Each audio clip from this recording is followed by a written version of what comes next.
the burden of malaria, as we know, is usually in children who are naive. And when you're born, your immune system is naive. It hasn't seen malaria, so it doesn't have many protective mechanisms against it.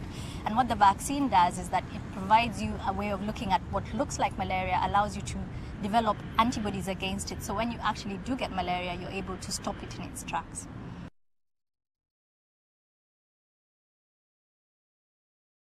None of the interventions that we have to date are 100% effective. And we think it's the combination of different interventions that together will allow effective malaria control in most parts of the world. And having a malaria vaccine will go a long way towards achieving this goal.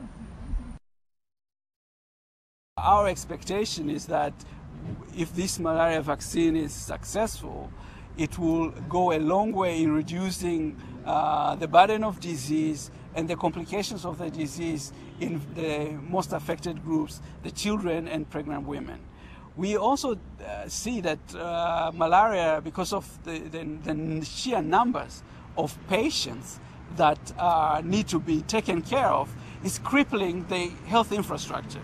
So by controlling malaria, we'll be able to improve healthcare in general in our societies. That goes beyond just seeing an effect in malaria disease in the clinics.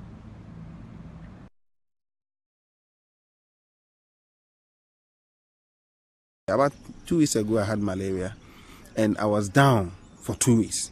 So whilst there, I was imagining how children feel. Because if this is the extent of pain that I'm feeling as an adult, how will the child feel? And one thing that I also like very much about the collaboration between African scientists and the West is the fact that the capacity of the African scientists is also being built. As we are doing the work here, basically the team we are all Africans.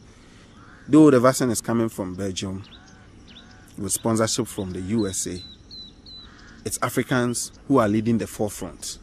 So it's Africans that are identifying the problem and trying to get an African solution to the problem. And that is